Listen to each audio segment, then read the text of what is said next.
You have to set an example even in the face of stupidity. Now, everybody that reads comic books knows that Kirby Silver Surfer is the only true Silver Surfer. Now, am I right or wrong? You're right, sir. All right, get out of here. Yes, sir. Hey everybody, this is Petey from the Spinner Rack, and we also have Calvin Ellis, ready to rock it out. Well, today I should have had this queued up, but there was a little bit of a Twitter hubbub, and then people kind of went insane in defense of, rightfully so, in defense of Jack Kirby. But do you want to explain what's going on? I'll try to get these other visual aids besides my actual material, besides the shirt that says Marvel, besides the Kirby book. Maybe I'm a little biased, but let's keep going. Can you give them an idea what's going on? I was going to pass it to you. I was like, no, you got to do this one. Oh, I have to do this one? Yeah, it wouldn't be right. It wouldn't be right. I defer to your knowledge when it comes to Kirby. I can keep pace, but I know that your knowledge exceeds mine. Well, when did you hear about this? Through the James Gunn tweet? I actually heard about it, well, just a little bit of backstory. Since the last thing we did regarding Kirby actually had me down on him, I was just surprised when I saw the tweet. My back got up real quickly because I've heard this nonsense before. Oh, Kirby this and that regarding his art, which again just shows a lack of knowledge when it comes to comic book history in terms of how the art developed and grew and why Kirby was so instrumental in it.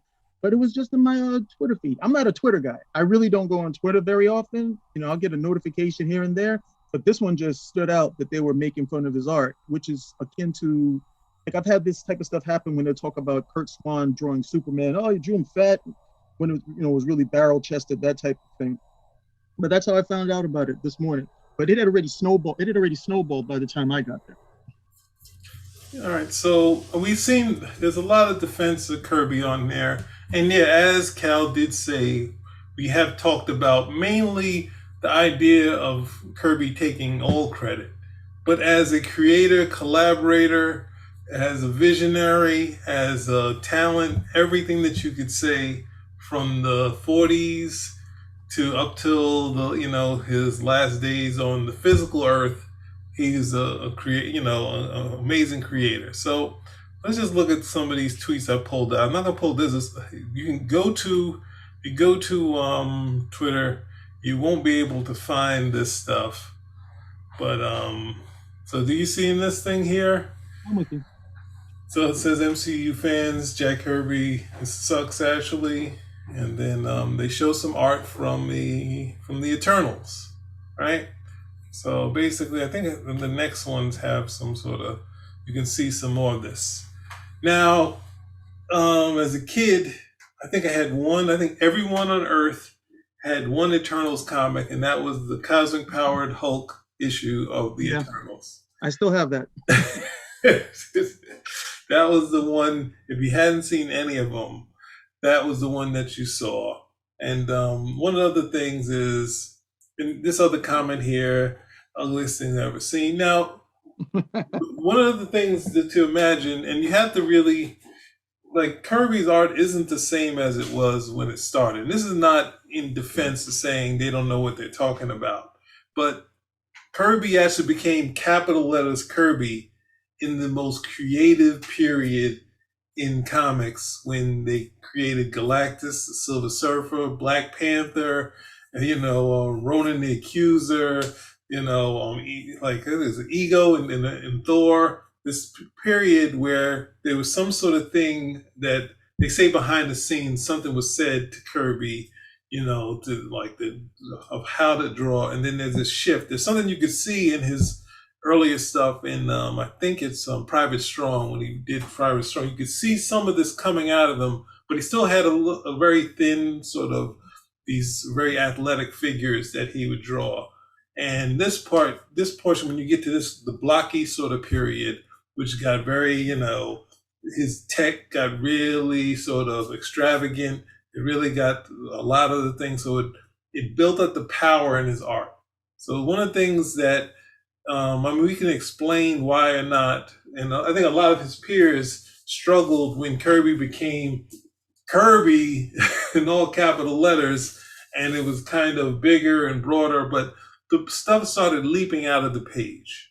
And that's kind of where he went. There was already very athletic sort of thing, like more athletic than what you would see in the, like, because Gil Kane has athletic sort of figures, but when he was kind of teen, even though it wasn't, like, at some point it was Kirby and Simon inking, it was still Kirby sort of figures. They kind of melded where you couldn't tell where Kirby and Simon, like, they mixed. Now, over time, now I can tell what the difference. I could tell when Simon's inking Kirby, when he wasn't, when Simon was doing stuff on his own. But they had similar sort of styles. So there was a very athletic sort of period for Kirby, very, like that sort of art. And then at some point there's the blocky period. And the blocky period is where he really got his biggest fame.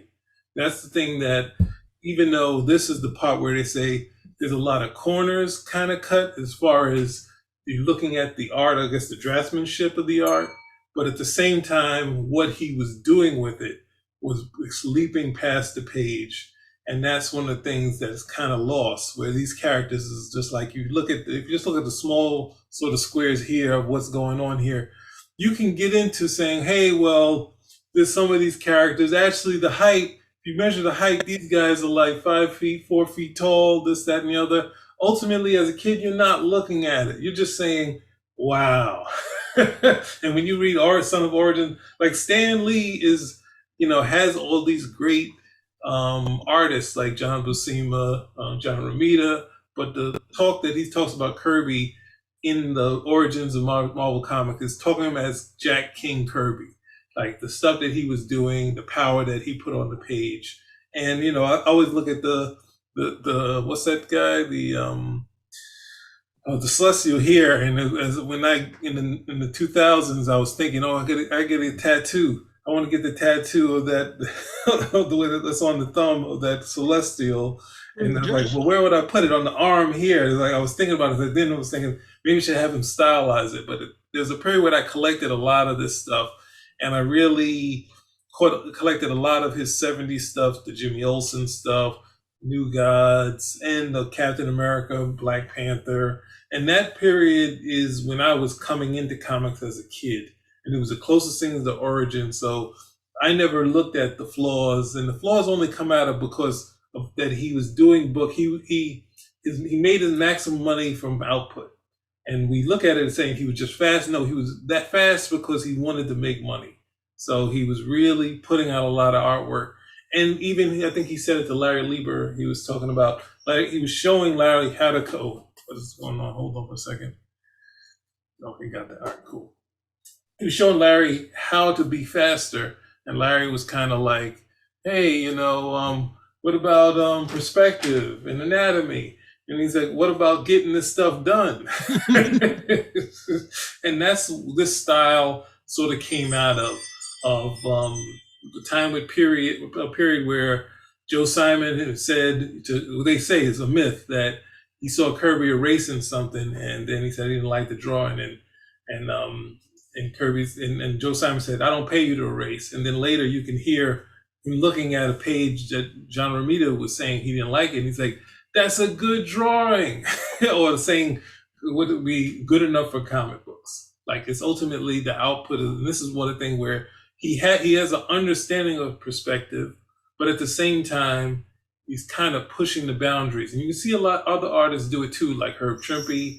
There's other artists that take the perspective and kind of push it around there. There's some people that are kind of, like slave, know how to break it, but are slaves to it, like, say, Dave Gibbons or like John Byrne, where they really just don't want to break any sort of perspective things. But Kirby would push it. He understood it to some extent, and then he would push it. So it's like looking at it and saying, well, the figures, the anatomy, the muscle, that sort of thing. And it's just like, no, this is a stylized version of he stylized everything. It's not faking it to make it correct all the time. It's just a stylized version of anatomy and stylized, and he's kind of pushing the perspective in the background stuff. But in doing that, he's doing it for maximum power. So you can say, people say that I think Zot is overdoing Kirby, and you can't. There's no way you can overdo Kirby, because if you look at Thor, was it against the Mangog, where the Asgardians come to fight Mangog, and it's all of them. It's this big panel of all of them, and then it's a small panel where Mangog punches the entire Asgardians, and they all fly away because there's no way to outpower Kirby. You can outscale him, but you can't outpower him. So I got all that out. A lot of people are in defense. It's turning into a love fest for Kirby, which of course he always deserves. So, rightfully deserved love fest in this instance, especially after the last show we had to do. I mean, well, no, because you want to give Kirby is so instrumental and so influential to all of these artists who will come later. All of Frank Miller, Neil Adams, John Byrne, all of these guys, okay, were influenced by Kirby. All of them. So Kirby's almost like the Superman of artists at the end of the day, where all these other guys are like the Jimi Hendrix of artists, where everybody you're pretty much playing because you heard this guy. That's it. You can, well, I was influenced by John Byrne. Well, yeah, that's because he was influenced by Kirby. So that's how you're getting That's how you're getting to right over here. But can you bring up that image that I sent you in the chat? Oh, hold on for a second. Let me stop sharing. Yeah, because that was just like a total that Arsharam the Judge image right there is too small. It's one of the reasons I went and bought the Absolute Edition for the New Gods when they released it. And if you have the Artist Edition, sweet grace, that's just beautiful to see those pages blowing up. Link is giving me Tales to Astonish. Is that what you? Tales to Astonish. Or was it Tales to Astonish 59? Okay, hold on. It's just the cover of that? Yeah, just the cover. One of my favorites. Hold on, I gotta save it because it's looking.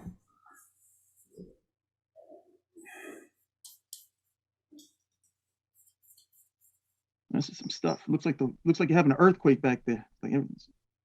Come on over, baby. Sorry. A whole lot of shaking. Okay, hold on.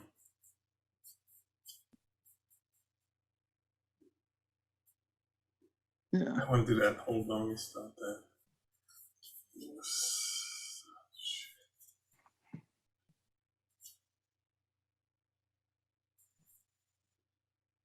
All right.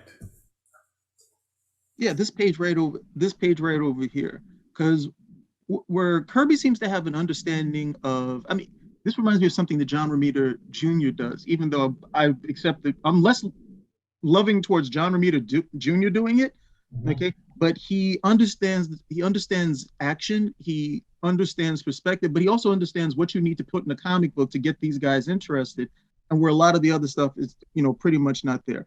If you look, okay, if you took away the masthead and the captions, that type of stuff, this is pretty much a really plain, bare image. It's a white background, okay, with the rock and the two figures over there. But what does he do? He centers that perspective, okay?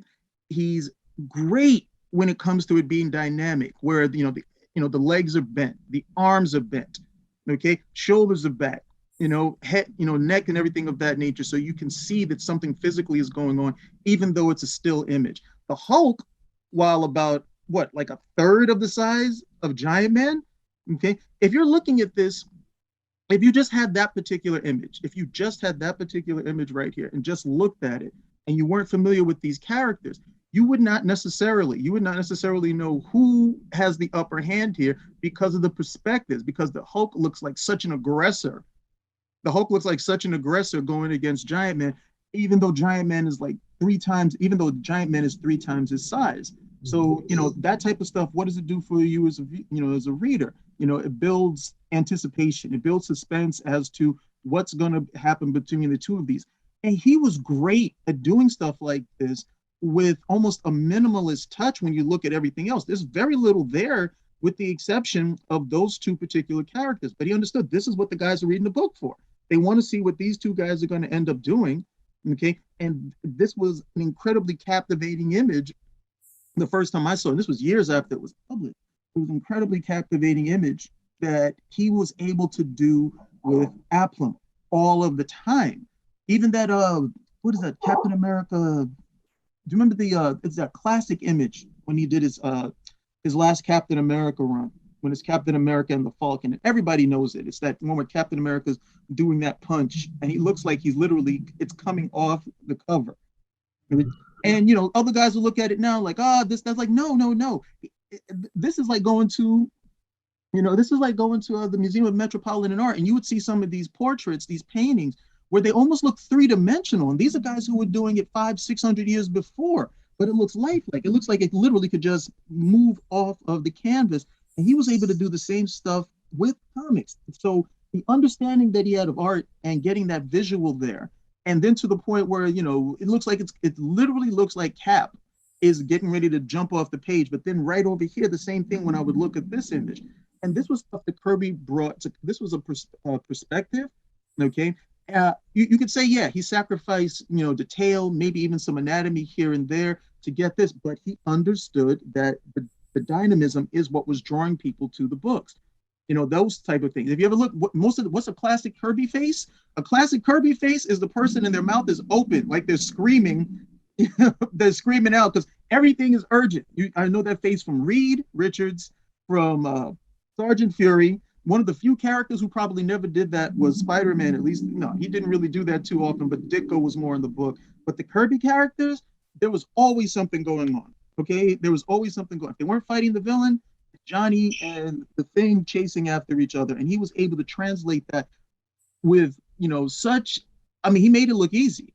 He made it look easy, and this was stuff that he had done earlier. If you caught some of his issues on Captain Marvel, some of those early Wiz comics, he was able to do that, and then just really breaking through the panels.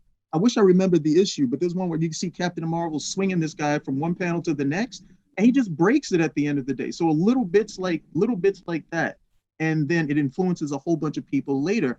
But just the lack of understanding, because he was the guy who was doing this. He was the guy who was doing this. Ditko was doing something else.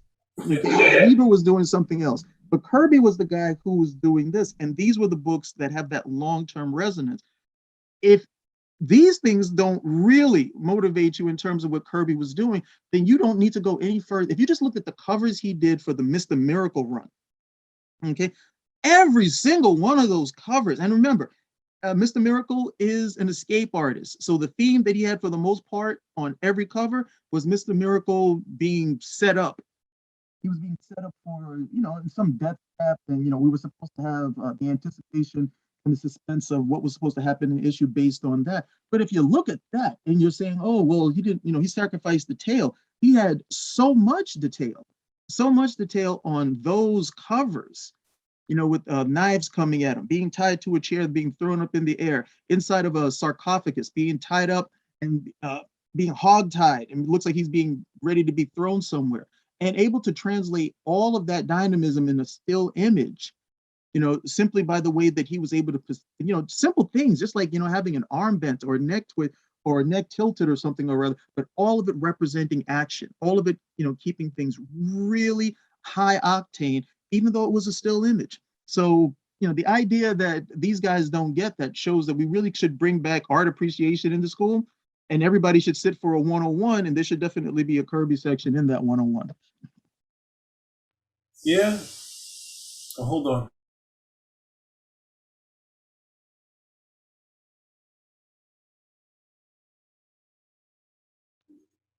Yeah, so I just want to end on one thing here, since you got the rest of the Twitter fighting the good fight. When it seems like you're kind of trying to, I guess I think the angle was looking at the MCU thing, and that they cleaned up what Kirby did to make it, I don't know, more presentable. And I think you could just dial for filmmaking. You could dial it down one octave and keep like we already talked about the Eternals, and I think you described the look of Icarus and that sort of thing, and me going on forever talking about that. Hey, you have Salma Hayek, that's Cersei. You don't need to change this stuff.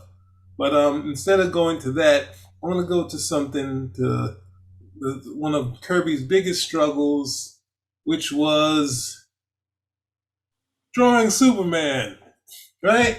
And this is one of my favorite images. It's one of the few images where the head that's on Superman, even though it's redrawn, works with the figure. Where it's not done by the last, they say it was Marty Pasco, but at the same time, we have someone who could be, was it Kurt Schaffenberg, that dude, or that was, you can correct me. But it's like that. This is the closest where we have someone just at least drawing a head that would work on the Kirby body, you know. But this looked like it was a card set that someone able to put together and whatnot. What say you? Oh, on this particular image, which I believe Yeah. was from Superman 400. Oh, they use that on that too? Yeah, I think this was like one of the pinups from Superman 400. Mm. Could be wrong. Could be something. Definitely could be something else. But you look at this. I don't know, because I look at this and I'm like, oh, well, why couldn't Kirby have drawn the faces? But then I look at some of the earlier faces and I was like, that's why. That's why he spooked these guys at the end of the day. But this is just as simple as, hey, okay, you guys didn't necessarily want that look. I can, soften that look, or make it a little bit more in tune with what it is that you guys want. Because DC Comics was very, very protective. Yeah. Much more protective than they are today. But they were very, very protective of how Superman was going to be rendered. But again, it's a classic Kirby. It's a classic Kirby image. And what is this one? There's a term for this, and I can't remember it. But you got the whole thing going on with this goop around Superman. These aliens who are coming out of nowhere. And again, all of it detailing. I mean, there's so much action going over here with the still image. Forget about the guys floating at him. Just that thing that's around him. And because of the way that it's drawn and looped around his body, giving the feel that it's writhing, it's moving, the way his hands are positioned, arms being bent, neck being turned, knees being bent, all of this type of stuff. And to critique it strictly on anatomy, like, well, again, this is a drawn image. It doesn't have to be reverent to human anatomy. It doesn't have to follow the laws of human anatomy. It has to be what is going to be visually appealing to the viewer, and that's going to be the dynamism that you see there, which again he did very easily. I mean, there are few guys who on their worst day is still better than 90% of the other guys out there. And there are even fewer who on the most lazy day are better than 99% of the guys out there. Kirby was one of those guys. Yeah. So, with that said, go out there. Tons of books. We got Simon Kirby. I got a ton of visual aids, but we go on forever. So ultimately, it goes to the Eternals. I kind of wish they would stick to his storytelling and his characterization and his designs for his approach to the Deviants, because the Deviants, besides them scaring everybody in issue 3 or 4, they kind of start, hanging out with the Eternals. So it's a, it feels like me more than a series than something like, oh no, the world's gonna end. But the Celestials, it doesn't feel like he got to tell the story he wanted to tell with that. But don't go out there if you don't. I'm all for anyone having their opinion about stuff, but it's just like ultimately. Marvel's still getting paid dividends for any bad drawing someone thinks that Kirby did. So I'm not gonna be as nice. Stop being disrespectful. Yeah. That's where you're at. Stop being disrespectful. You don't know anything if that's the best that you can say.